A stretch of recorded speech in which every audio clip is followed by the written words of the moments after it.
On our trip to Montenegro, we stayed in Budva and visited Petrovac, Cetinje, Skadar Lake, Durmitor Park and Canyons, and Kotor Bay.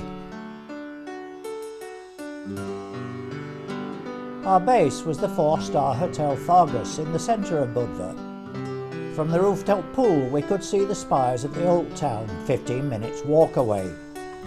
The beach is just 2 minutes away from the hotel and, turning left, we passed the little jetties where canoes and paddleboards can be hired. Here we found the first of many cats that live all over the country. Along this stretch the sea was quite rough and the floating pontoon was making pretty shapes as the waves rolled in. People still brave the water though. Just behind the beach are attractive gardens with lots of oleander trees. In the opposite direction, a long promenade leads to the old town, passing a row of restaurants and bars.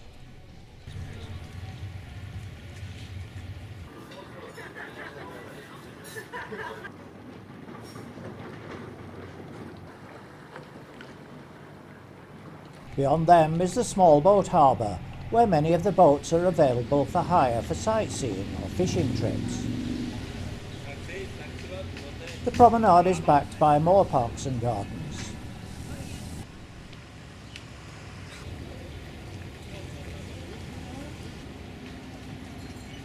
During our time here we saw lots of parasenders. Further along is the marina, where much larger private yachts are moored.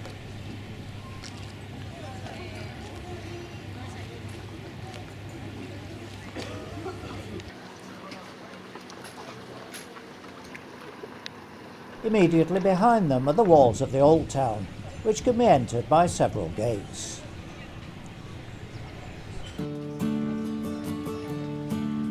Just inside this entrance was a mother cat and her many kittens.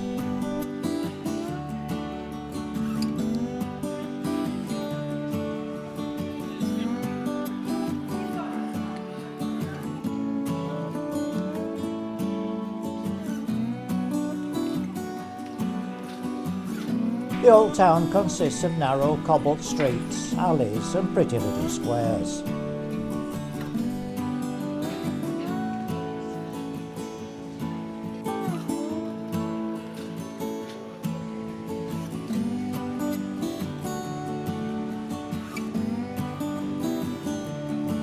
In this square was part of an old Roman altar.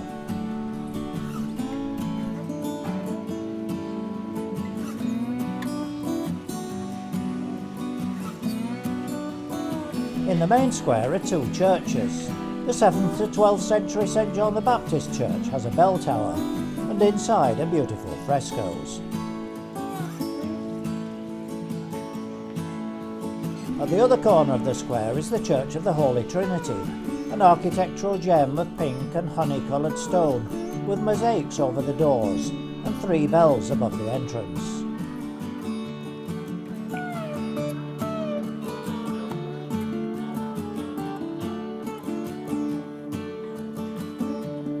Also in the square is a cafe at the edge of the site, an old Roman baths, probably built in the 3rd or 4th century.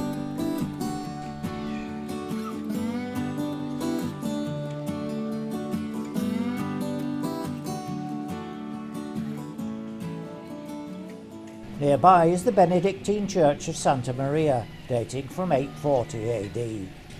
The buska played in the square where outdoor concerts are held.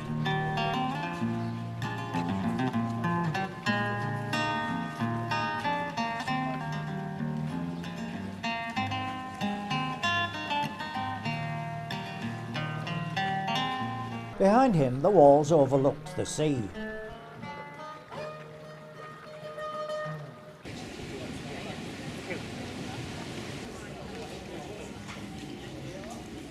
Back in the main square, a passage led past another busker outside the 9th century citadel, now a museum and library. Beyond the citadel is the sea, but turning left is a gate which marks the entrance to a beautiful walkway around the top of the city walls.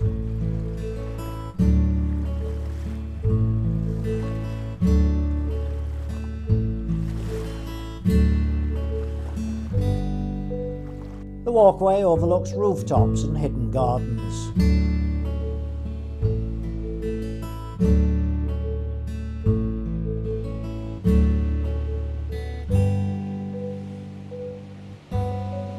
Lookout points give fantastic views out to sea.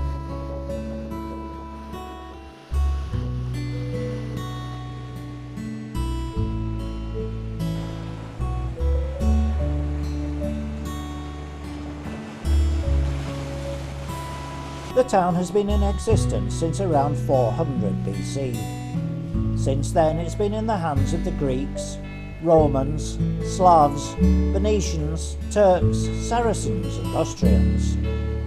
Each has left its own mark on the architecture, and this can be seen from the walls.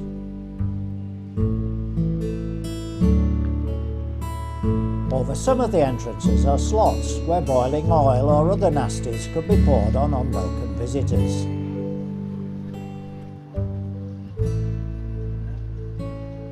On the inland side of the old town, the walls overlook the harbour and the gardens of the modern town.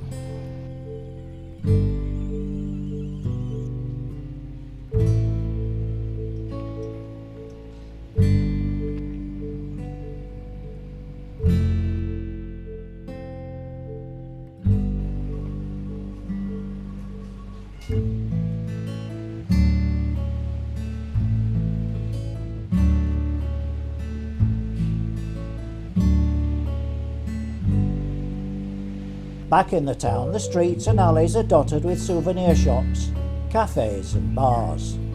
And cats, of course.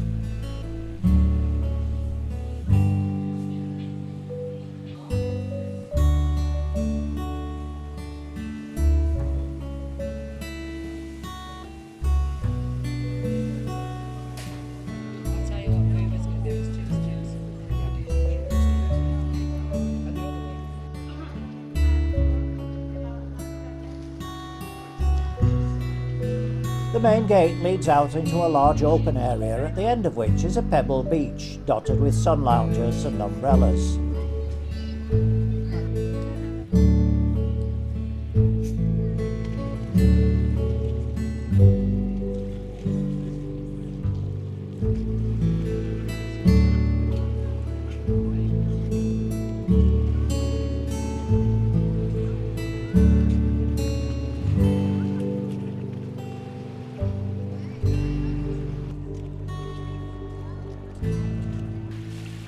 From the beach, a footpath passes the ballerina statue and runs along the base of the rocky cliffs.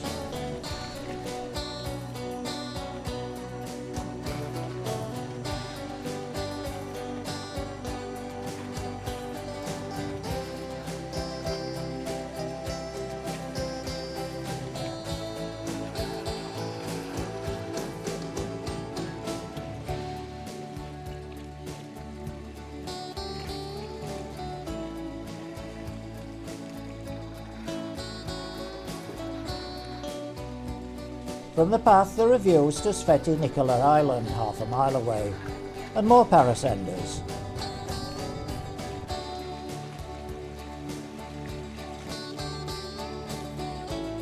Eventually the path comes to Mogram Beach, where there are restaurants and shower facilities for sun worshippers. The path is the only way to Mogram, so we walk back to the old town for a drink at our favourite bar.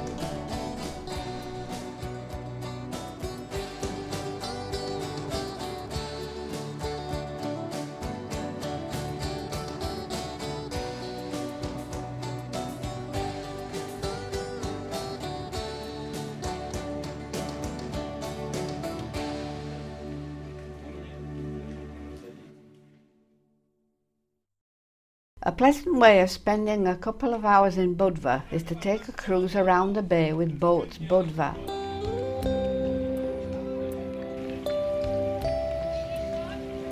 The trip starts in the marina close to the old town. Leaving the marina, the boat heads east to the beach area of Cetinje to pick up more passengers.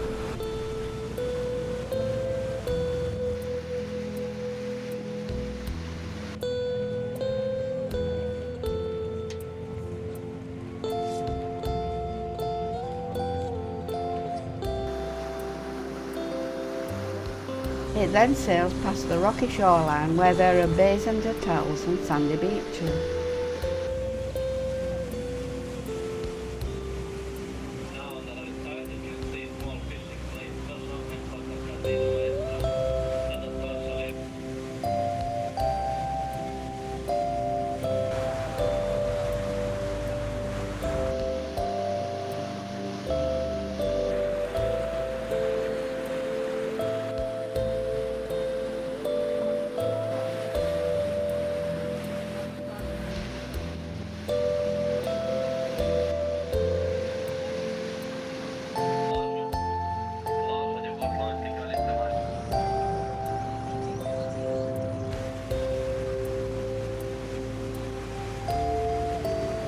Three and a half miles southeast of Budva, the boat pauses for a while for passengers to admire the private peninsula and five-star hotel of Cetinje.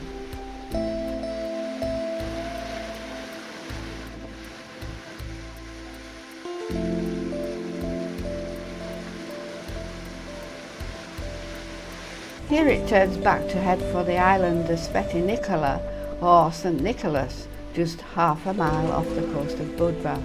Here the boat drops anchor just offshore for the braver or more foolhardy passengers to experience swimming in a sea cave.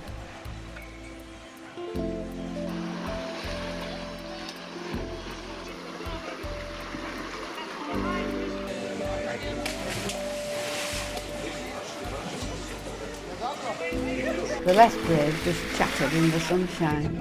About all the nice things. I'm very glad to meet you. Koje su ovo ribe ovdje dole? Even I could do it better.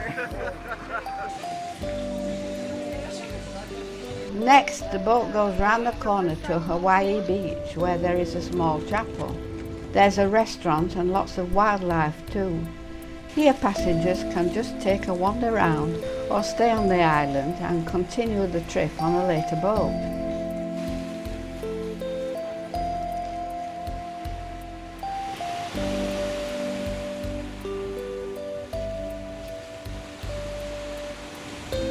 After about half an hour, the boat returns to Budva, doing a cruise past the old town wall before returning to the marina.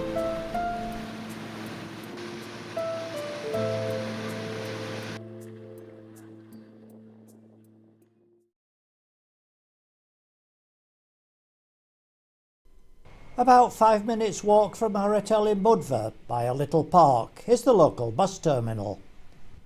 From here we took a bus for the 40-minute ride along the coast to Petrovac. The bus stop is right by a small market selling local produce.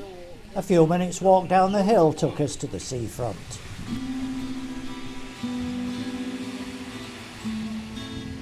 A 600-metre promenade lined with shops, bars and cafes runs along the edge of a curving bay. This is a very quiet resort compared to bustling Budva.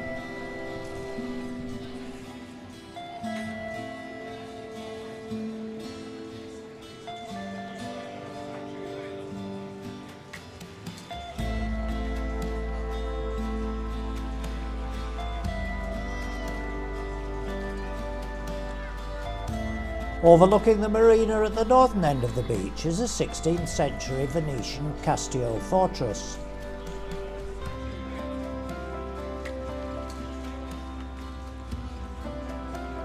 The upper platform of the ancient fortress is now a memorial to the fallen soldiers of Montenegro. From the platform there's a good view of the caves at the bottom of the cliffs and the boats that go in and out of them. The main building of the fortress is now a bar, restaurant and nightclub, and beyond this there's a view of the whole bay.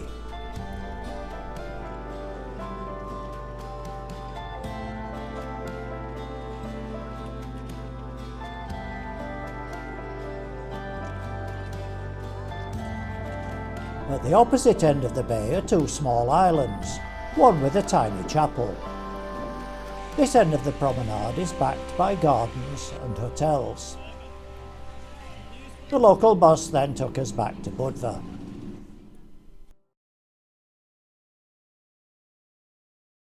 Walking along the back street outside our Budva hotel, we passed a carport with kiwi fruit growing over it. Across the main road, just outside the bus station, is a mini zoo with a peacock, rabbits, a black swan and ducks.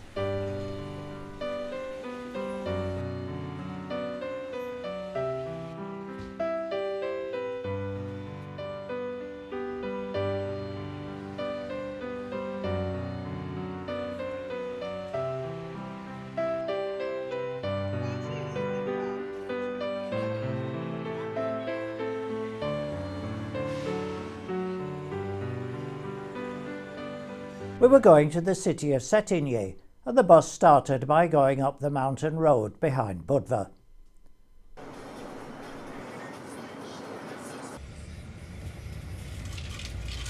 A walk down the road opposite Cetinje bus station led to the leafy, pedestrianised streets of this lovely town. As it was Sunday lunchtime, everyone was eating in the cafes in the square.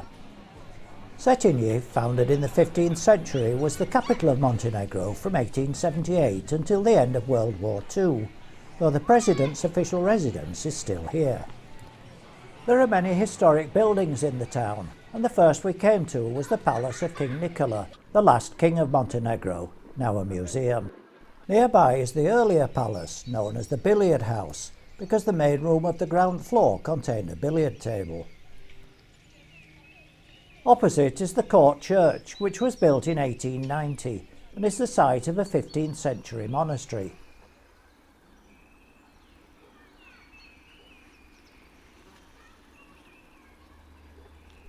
This Serbian Orthodox Church is dedicated to the birth of the Most Holy Mother of God. The remains of King Nikola and his wife and two of his daughters are buried in the church.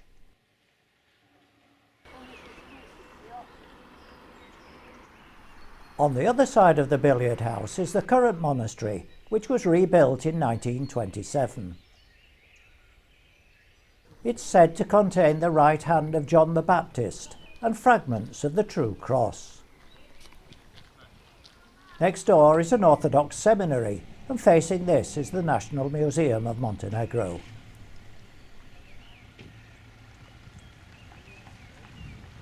In a tiny park is a statue of Xenia, a highly regarded Montenegrin princess, to whom we felt we should pay our respects.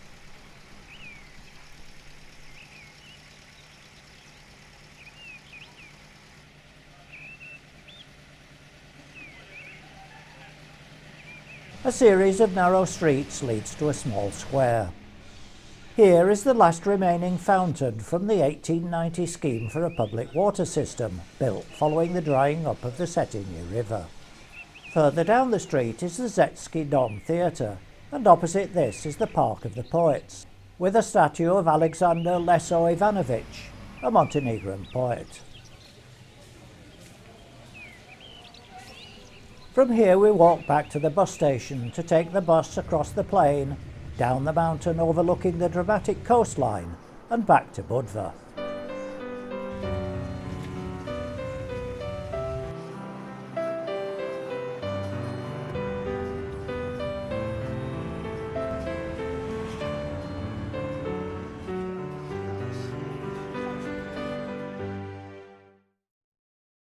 From Budva, a day trip to Skadar Lake starts by driving down the coast road.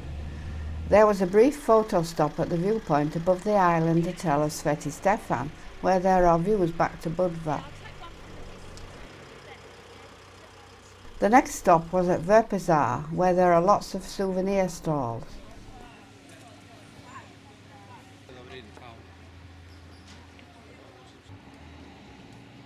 Across the river, the monument celebrates the birth of Montenegro in 1878 and remembers those who died in the partisan uprising against the Nazis in 1941, both of which took place on the 13th of July.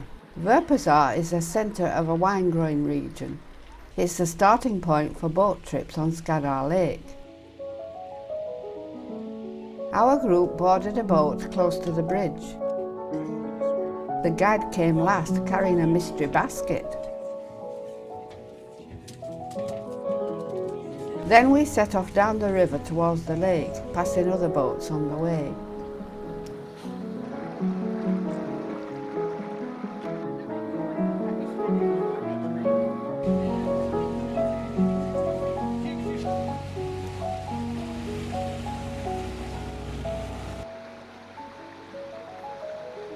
Eventually we came out into the lake, the largest in southern Europe, which is shared between Montenegro and Albania.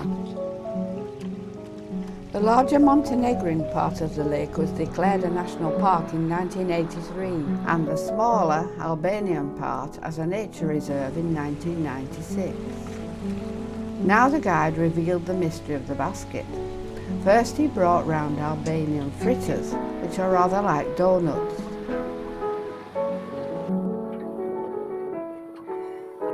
Then came the fire water, though he called it brandy.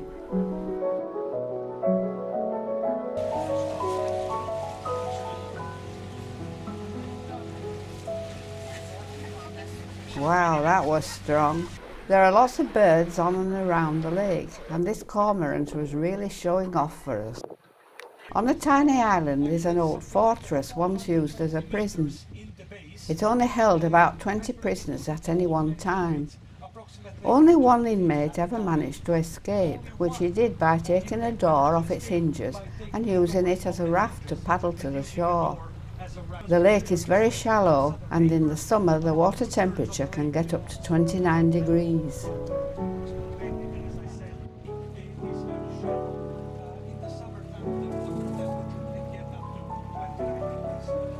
We could just make out the distant mountains of Albania through the haze.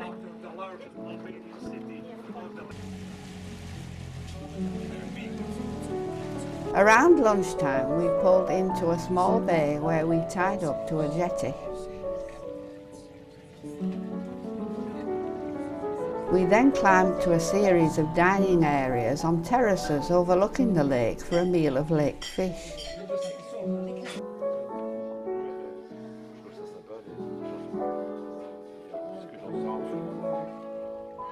Perhaps the toilet door came from the old prison.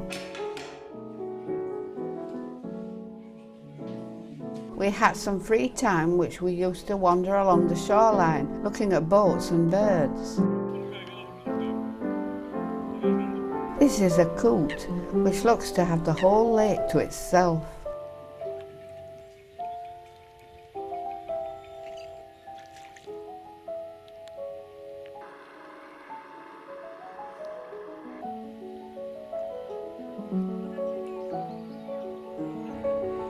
Other members of our group went for a swim.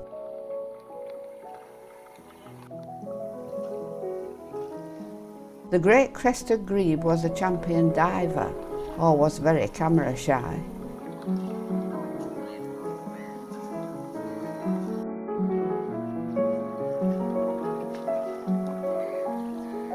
Yes, camera shy. We then went back out onto the lake to return to Verpazar, passing more boats and quite a few canoes.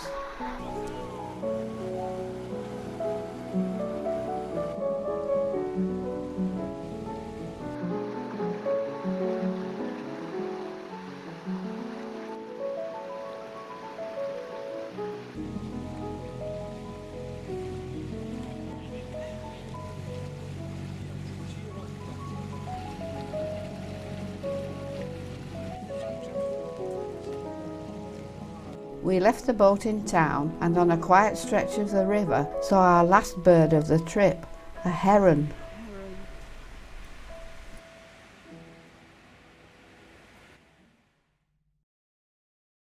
We couldn't find an English-speaking tour of the Montenegrin canyons, so we joined a German group from Budva. Up in the mountains we came to the upper end of the Maratsa Canyon, which is crossed by one of the world's most expensive roads. The old road, however, is one of the most spectacular. It clings to the canyon side, passing through tunnels and crossing bridges.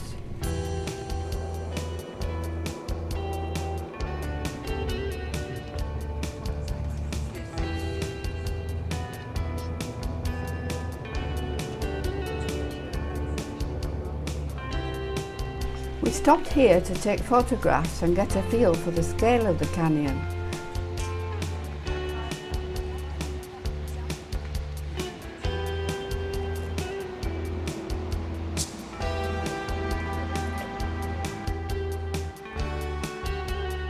The river in the bottom is shallow and not navigable.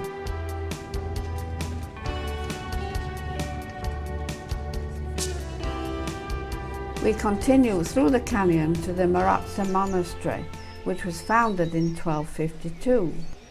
It has been destroyed and rebuilt several times over the centuries, and now this Serbian Orthodox monastery is one of the best known medieval monuments in Montenegro.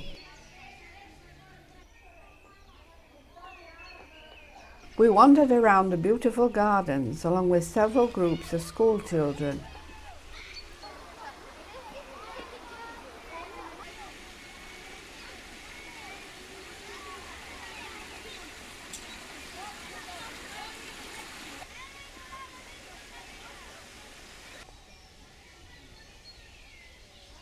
The monastery is noted for its frescoes, but we weren't allowed to film inside the building.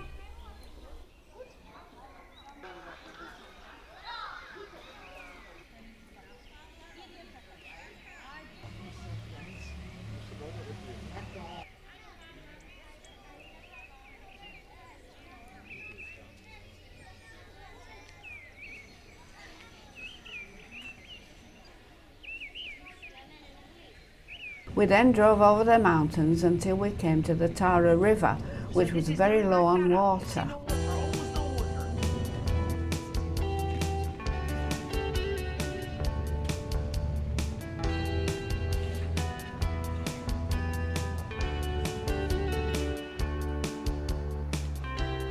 At a roadside stall, we stopped to sample local honey, brandy and slivovitz, which is made from plums.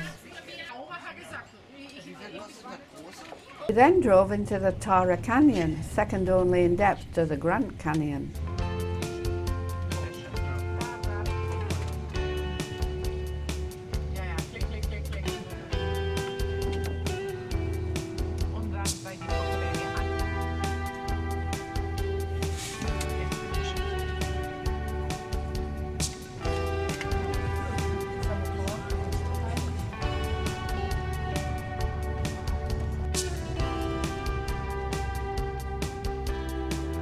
The canyon is crossed by the Zherjovica Bridge and the zip line, which some of the group couldn't resist.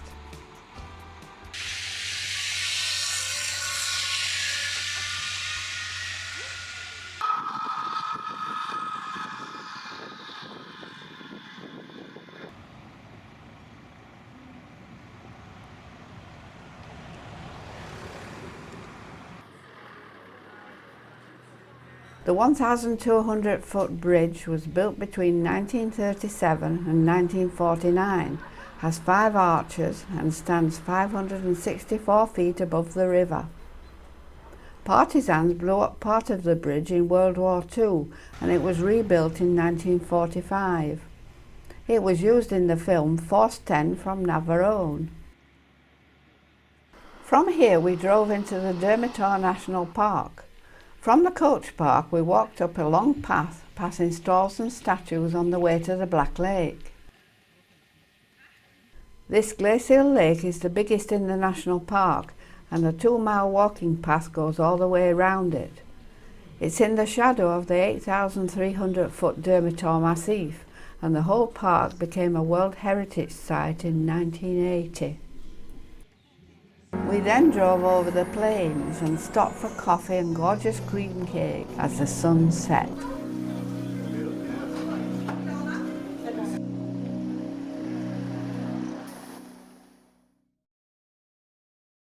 A popular excursion from Budva starts in Porto Montenegro on the Bay of Boka, also known as the Bay of Kotor. Boat trips round the bay start from here.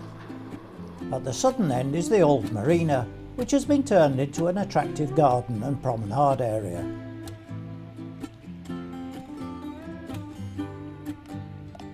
The Jadran, a Montenegrin Navy training ship, was in port when we were there. She was built in Germany in 1933 for the Yugoslav Royal Navy. We were just in time to see her cast off and sail away.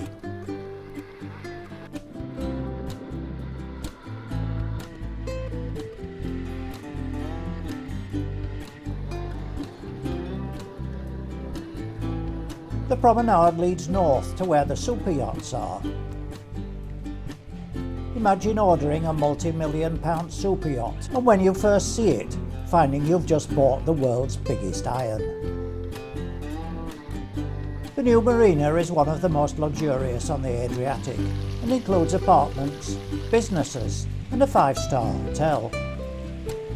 It has 450 berths, taking boats from 12 to 250 metres long.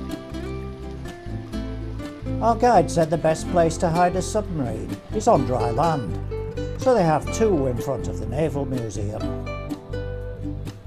A short drive took us to the narrowest point on Kotor Bay, where we were to take a ferry to the other side.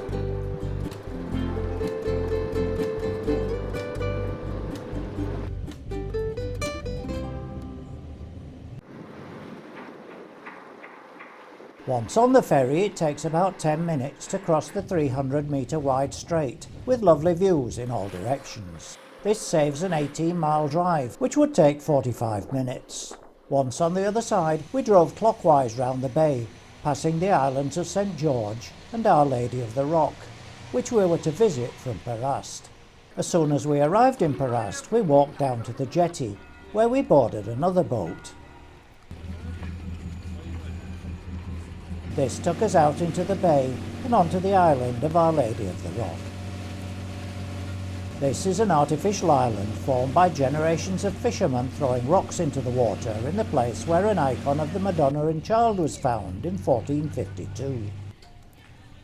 This tradition continues today, and the island is still growing. The church was renovated in 1722 and contains a collection of silver votive tablets. It has an elaborate altar.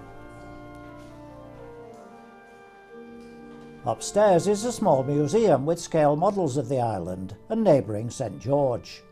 It also houses a collection of paintings.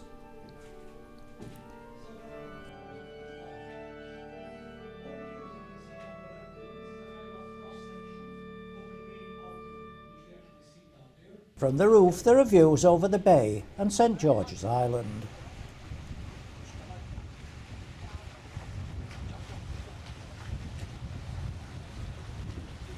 We got closer views of St George as we sailed back to Perast.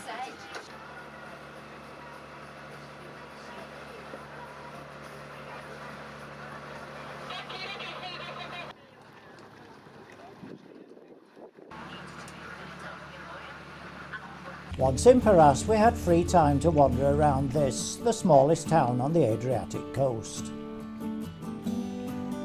The church tower is 180 feet high and can be climbed for a fee of €1.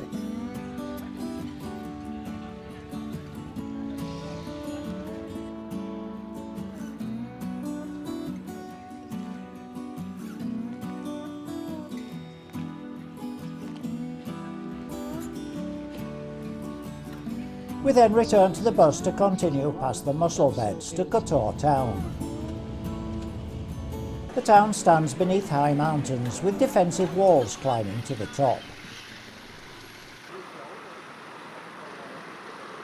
It's right at the top of the bay, and boats of all types are continuously going in and out.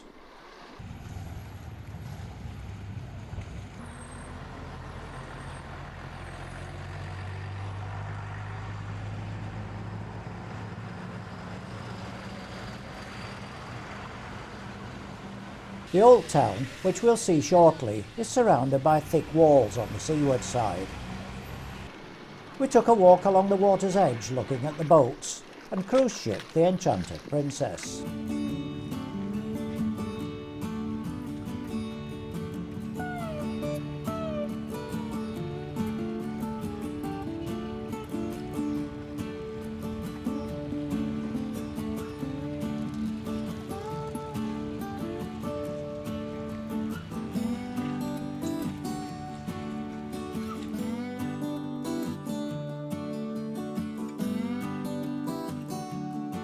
Walking back, we passed the northern end of the walls with the domes of St Nicholas Church peeping over the top. Further along is a small park with a fountain. At the sea gate to the old town, we saw people dangling their legs from a seat and wondered if they were very small.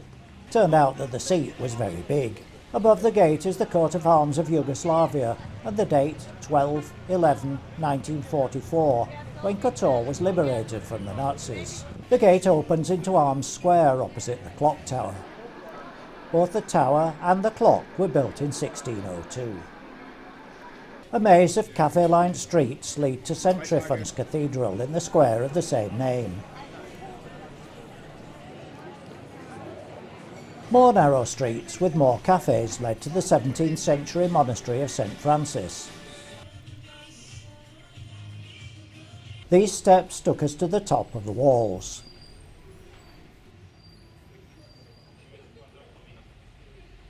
From the top there are excellent views of the rooftops, the harbour and the steep wall up the mountain. One section of wall had been replaced with a metal bridge, but this had collapsed and been closed. Not that that made any difference to these determined tourists, or us for that matter.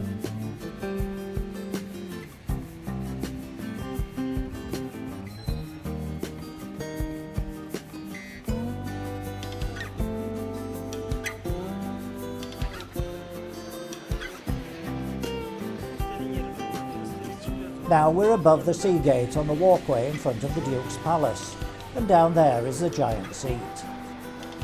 The palace was built in the 17th century. At the northern end, the walls turn right towards the roof of St Nicholas Church, and a little garden runs alongside.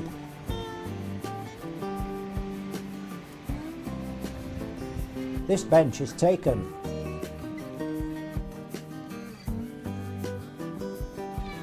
Coming down from the walls, we came to a square where the locals had built little houses for the feral cats. This path leads to the fortress on the top of the hill. It takes over an hour there and back, so we didn't bother and had an ice cream instead. Then we turned back and went to St Nicholas Church, which was rebuilt in the early 1900s following a fire.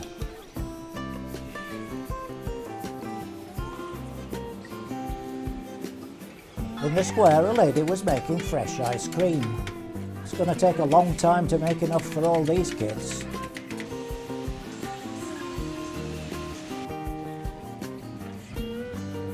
Sadly, this was the end of our fantastic Montenegrin trip, so we went to the airport, then took a last look at Kotor Bay from the air.